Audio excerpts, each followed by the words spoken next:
Bonjour à toutes et à tous, mesdames, messieurs. Dans cette vidéo, comme toujours, nous allons continuer de dénoncer et de vous montrer sur l'écran les mensonges, les manipulations, les falsifications, les fabrications, les corruptions et les interprétations mensongères qui tous eux sont liés avec l'islam. Tous eux forment l'essence de l'islam et c'est tous eux qui ont fait survivre l'islam jusqu'à nos jours. Mesdames, Messieurs, dans cette vidéo, comme le titre l'indique, nous allons voir que l'islam, c'est de l'impérialisme pur, de l'impérialisme arabe déguisé.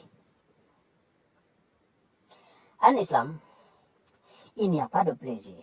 Et ce sont ces preuves-là, cet impérialisme-là qui prouvent que l'islam n'est pas une religion divine. Ce n'est pas une religion qui viendrait d'un divin, mais plutôt des gens affamés de sang, des assassins et des criminels. C'est-à-dire la soumission totale. Parce qu'en islam, il n'y a pas de la liberté n'existe pas. Le plaisir n'existe pas en islam. L'amour n'existe pas en islam. Dès lors que même le Créateur qui est censé être un esprit auquel on va aimer, adorer, ce n'est pas de l'amour. Parce que, mesdames, messieurs, je vais vous dire une chose. On ne peut pas aimer à une personne ou à une chose, en tout cas à une personne ou à une chose, n'importe laquelle, dont on a peur. Parce que les deux sont incompatibles. L'amour et la peur sont incompatibles. Parce que dès lors qu'on essaie de combiner les deux, c'est la peur qui prend le dessus. Et dès lors que la peur prend le dessus, l'amour s'en va. Donc, il n'y a pas de l'amour en islam. Tu dois faire ce qu'on t'a dit et tu fermes la gueule. Tu ne te poses pas de questions. Vous voyez pourquoi nous sommes plus que les moutons? Nous sommes plus que les animaux, n'est-ce pas? Parce que nous avons un cerveau. Mais ce cerveau ne vaut absolument rien en islam. Pourquoi? Prenez un exemple. Toi, tu vis en 2025. Mais tu es obligé de t'adapter, de vivre et d'adopter un comportement du 7e siècle. Ça, c'est humain, ça, mesdames, messieurs. Tu es en 2000, tu es au 21e siècle. Et tu dois te comporter comme quelqu'un du 7e siècle.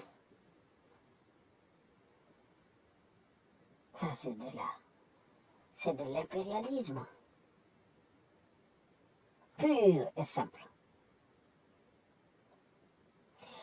On parle souvent de la traite négrière ou la colonisation des Occidentaux.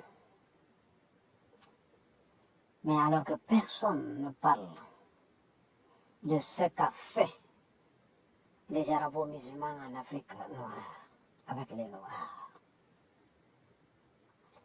Dès qu'ils sont rentrés en Égypte en 639,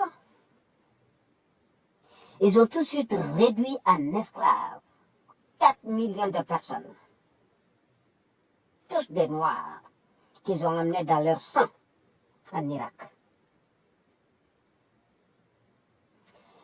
Une fois, je suis tombé sur une vidéo de musulmans qui essayaient de justifier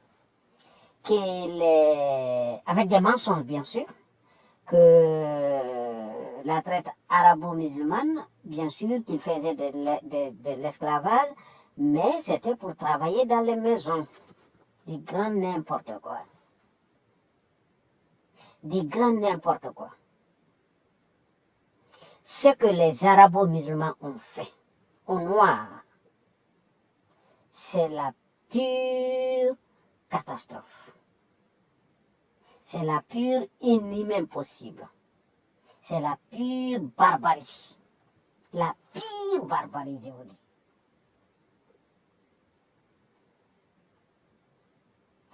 Parce que à elle seule, arabo-musulmane, la traite arabo-musulmane, c'est plus de 17 millions de personnes tuées, noires. Pourquoi? Mesdames, Messieurs, regardez la position des Arabes, où ils sont. Vous regardez plus loin, vous avez l'Inde de l'autre côté, le Pakistan de l'autre côté. Et là-bas, vous voyez des Noirs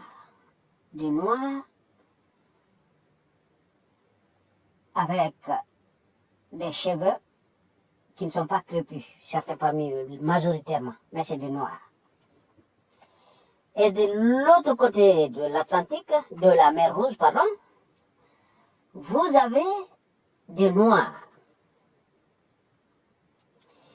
Et le continent américain, vous avez aussi des Noirs. Et en Océanie, les premiers habitants étaient aussi des Noirs. On vous parle aujourd'hui de l'Australie, c'était aussi des Noirs. Bien que c'était leur terre, maintenant, ils ne représentent à peine 3% de la population. Mais ce n'est pas le sujet de la vidéo. Donc, les arabo-musulmans, quand vous prenez cette partie de la péninsule arabique, les Arabes proprement dit, où dans l'espace d'une dizaine d'années, ils ont fait venir plus de 4 millions de personnes dans des champs pour les faire travailler dans des conditions inhumaines, dans des champs en Irak. Et je vous invite de chercher la rébellion des gens avec Z et J à la fin. Le mot qu'on ne traduit pas, parce que le mot gens veut dire nègre. Gens en arabe veut dire nègre, ou tout ce qui est la pire merde qui peut exister. Donc, ils ont appelé cette révolte la révolte des nègres. Beaucoup de personnes, on nous a tous enseigné que le mot nègre viendrait du latin, de l'espagnol, negro. Mais c'est faux. C'est faux. Ce n'est là qu'une traduction. Parce que ça existait, le mot a été inventé, le mot nègre fut inventé bien avant. Donc, ils ont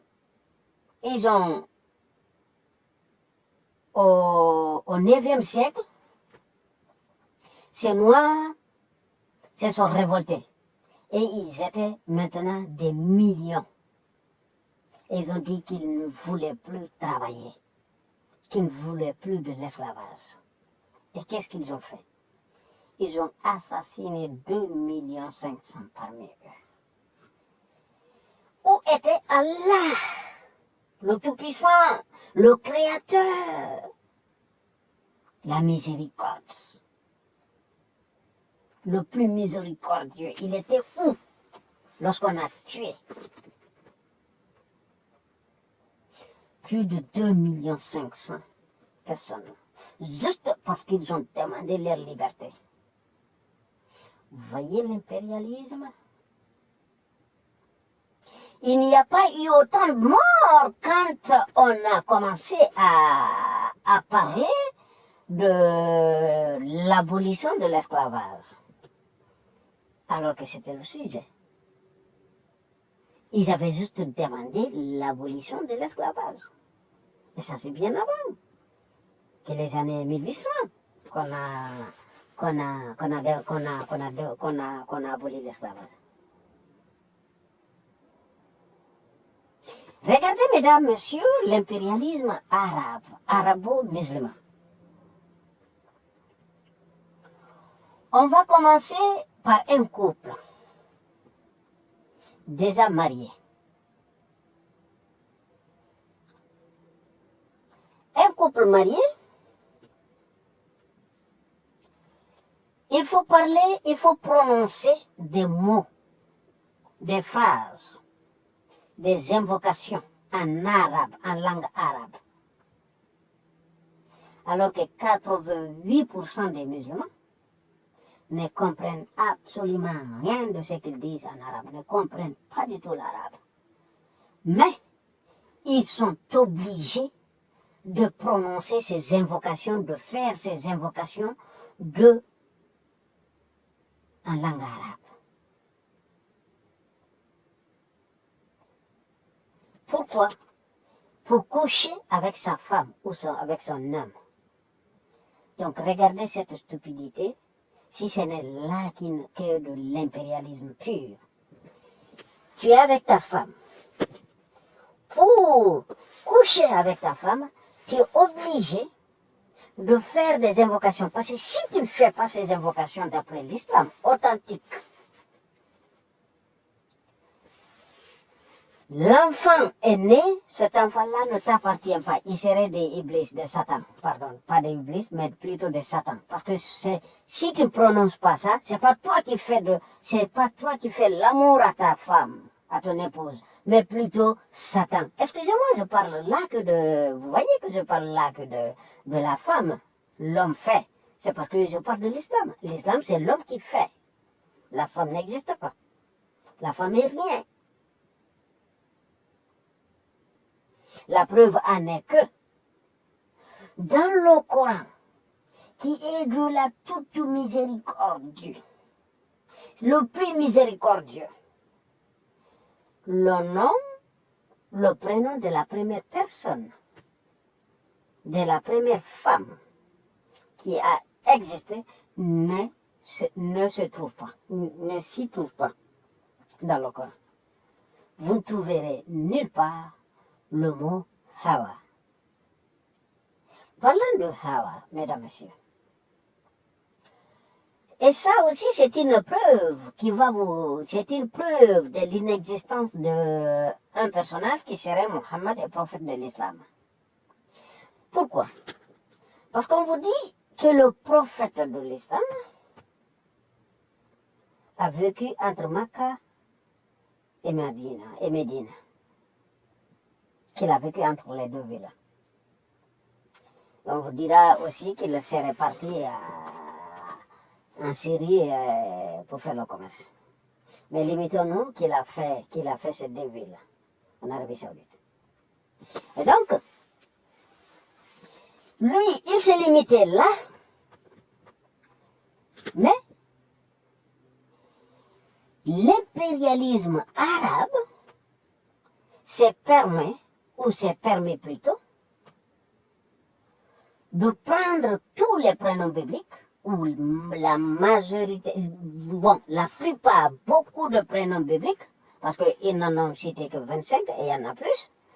Donc, beaucoup de prénoms bibliques de la Bible qu'ils ont traduits en arabe. Donc, ça c'est une preuve que Allah n'est pas divin. Pourquoi? Parce que si les Arabes, eux, ils ont pris des prénoms en zif, des prénoms en hébreu, ou en syriaque ou en araméen, qu'ils ont traduit en arabe, ou bien qu'ils ont arabisé plutôt, pourquoi les autres nations ne pourraient-ils pas arabiser les leurs, les prénoms? Mais non. L'impérialisme arabe t'impose de les prononcer en arabe, de donner les prénoms en arabe. Pas du tout dans ta langue. ils ont pris des prénoms, Salomon, Suleiman, Abraham, Ibrahim, etc. Mais là, moi je vous parle, ne venez pas me dire que c'est pas hébreu ou je m'en fous de ça. Moi je parle de la Bible. Donc, s'il y a des prononciations de ces deux prénoms que j'ai dit en hébreu, je m'en fous. Donc, ils ont arabisé. Vous voyez? Et donc, pourquoi je disais tout à l'heure que Allah ne serait pas Dieu? Parce que si ça viendrait de Dieu, si ça c'est une œuvre de Dieu, pourquoi ça s'est-il arrêté? Parce que de nos jours, personne ne traduit, personne n'interprète, personne ne traduit le prénom d'une autre personne dans sa langue. Dans sa langue, ça n'existe pas. Aujourd'hui, si le président chinois partait vivre ou naissait en Arabie Saoudite, il restera toujours Xi Jinping. Ça ne va pas changer. De la même façon que Donald Trump, il ne va pas changer parce qu'il vit là-bas. Donc, vous voyez que les prénoms, donc ça, si ça c'était une œuvre divine, donc ça s'est arrêté. Donc dès lors que ça s'est arrêté, c'est resté caduc. Donc ce n'est plus divin. Et donc je reviens sur l'impérialisme d'un couple. Donc il faut faire des invocations avant de faire l'amour. Déjà il faut voir qui est-ce qui peut faire cela. C'est-à-dire, tu veux coucher avec ton partenaire et soudainement, là au moment que vous êtes bien excités tous les deux, vous tournez de là-bas, chacun de son côté, et puis il se met à réciter des choses. Mesdames, messieurs, c'est impossible. L'envie va partir, directement, automatiquement. Donc là, vous voyez, c'est pas divin, c'est de l'impérialisme. Et donc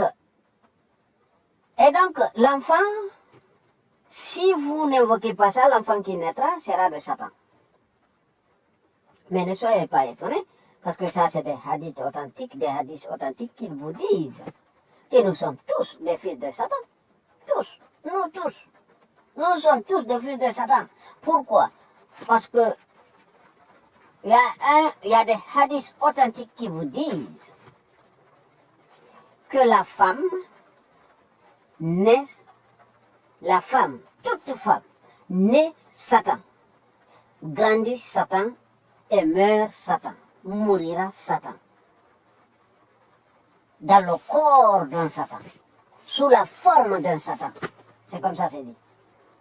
Donc, si nous sommes nés d'une femme satanique, nous sommes tous des Satans.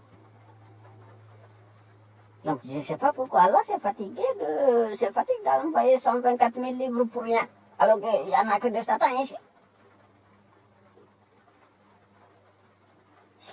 Et donc, donc tu dois faire ces invocations. Excusez-moi. Donc, tu fais ces invocations, et donc, on va sauter, on va aller directement que l'enfant naît. Si l'enfant là, le jour que l'enfant là naît, il faut prononcer des mots arabes. Dès qu'il sort de la ventre de sa maman, il faut prononcer des mots arabes, des allocutions en arabe, des invocations en arabe dans ses oreilles. C'est de l'impérialisme pur. Et ils ont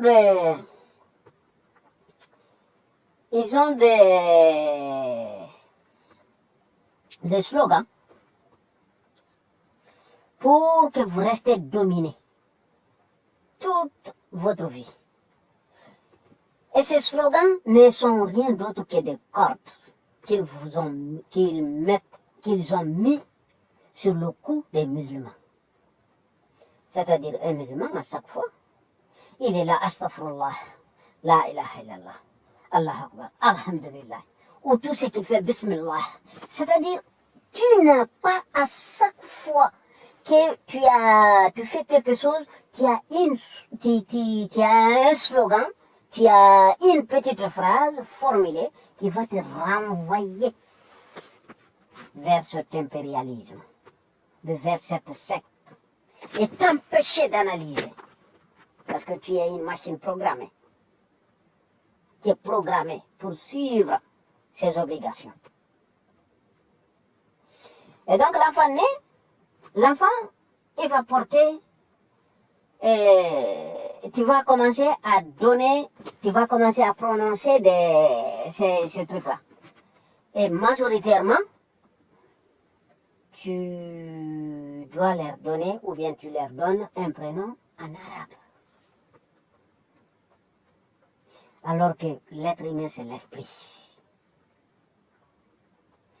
Quand nous laissons l'âme va se promener à la recherche de refuge pour ressusciter. Maintenant, si ça arrive dans un monde verdict qui n'est plus un monde de mensonges,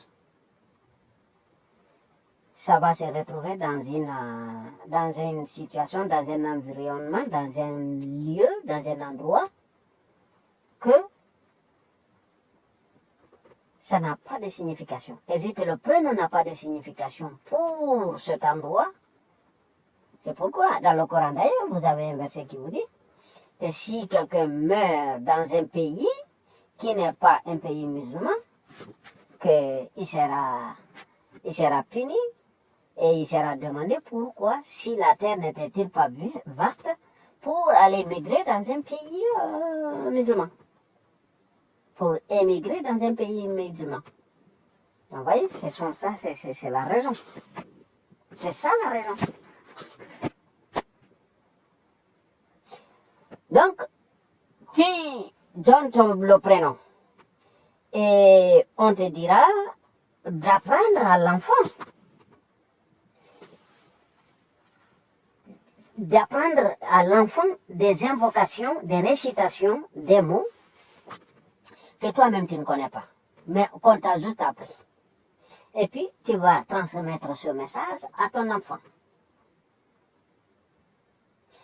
Et des impositions qu'il faut faire. Quand tu manges, tu dois prononcer quelque chose. Des allocutions, des invocations.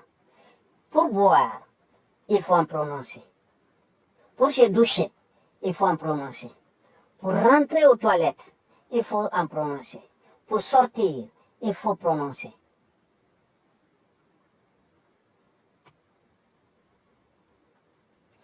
Pour acheter des habits neufs, il faut déjà prononcer. Et quand tu vas les porter, il faut prononcer.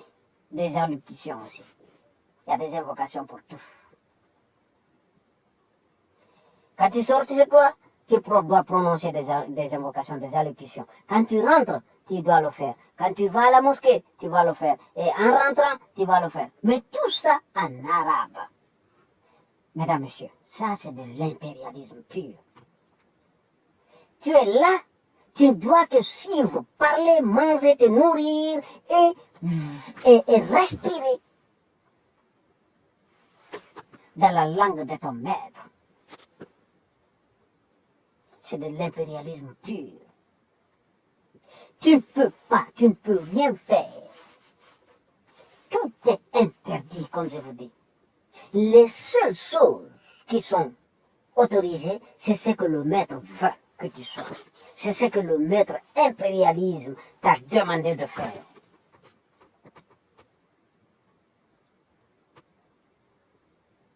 Et l'enfant grandit, il va chercher une femme, une épouse. Et pour cela, il faut là encore Dans certains pays, il faut faire 3 cérémonies. 3. Il faut faire la cérémonie en arabe. C'est-à-dire, ils vont se réunir et faire là encore, prononcer, réciter, lire en arabe et faire ce que le maître impérialisme a ordonné pour l'union. Et après,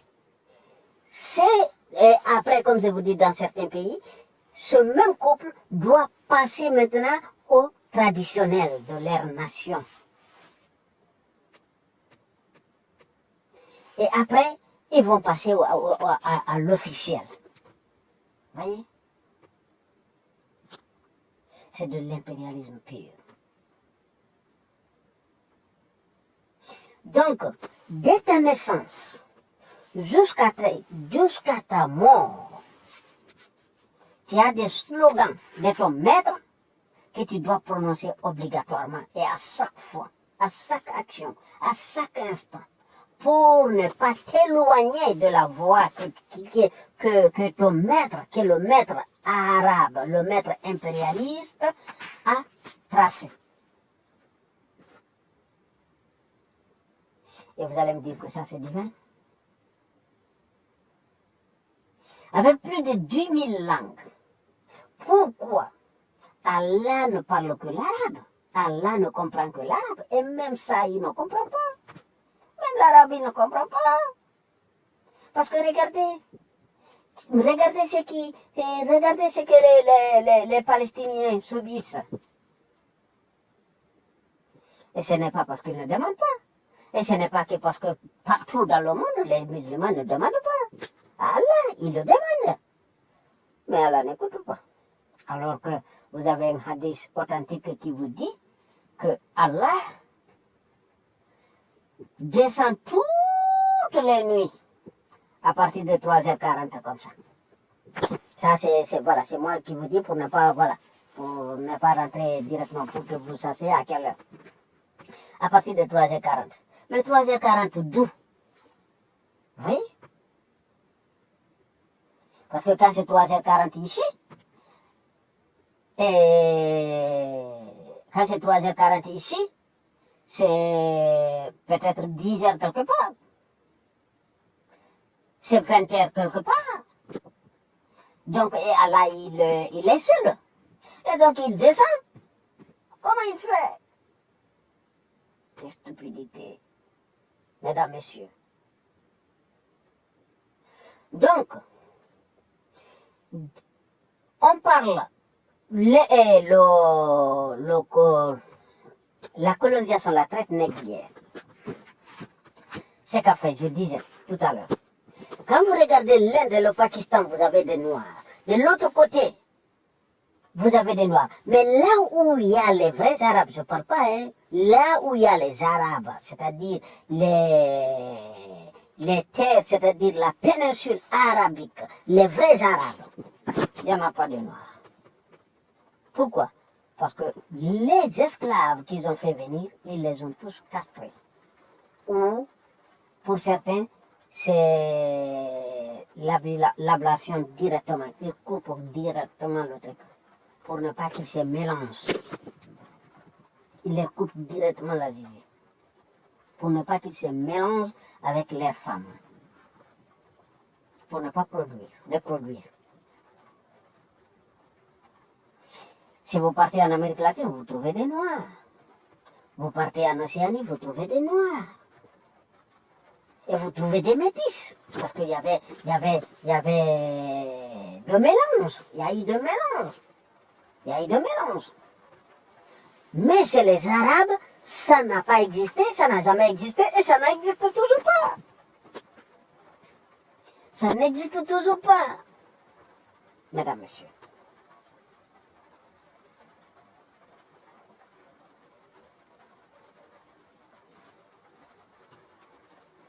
Donc, l'islam, c'est de l'impérialisme. Et c'est ça. Il n'y a pas une autre définition. Et l'impérialisme n'existe nulle part. Et il n'y a pas un modèle semblable. Pourquoi? Parce que, je vous ai dit, dès que tu nais, jusqu'à ta mort,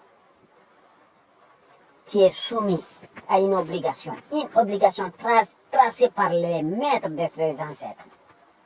Et tu dois suivre ça. On te dit que Allah, c'est le miséricordieux. Quelle miséricorde! Dans le Coran, Allah interdit le sang du cochon et la viande du cochon, du porc. N'est-ce pas? Allah pouvait faire autant avec l'esclavage, parce que c'est la pire abomination qui peut exister. Il n'y a pas plus. Entre quelqu'un qui a un esclave et quelqu'un qui mange la viande du porc, qui est plus inhumain? Donc, mesdames, messieurs, l'islam, c'est de l'impérialisme. Et dans la prochaine vidéo, nous allons parler on va ouvrir le Coran. On va reprendre ça. Et ces 3-4 dernières vidéos, j'ai pas ouvert le Coran. Et vous savez, je me caractérise, moi, Bon, sur ce, je vais arrêter là parce que j'ai reçu un appel. Je vais arrêter là et je vous dis à la prochaine. Je vous remercie.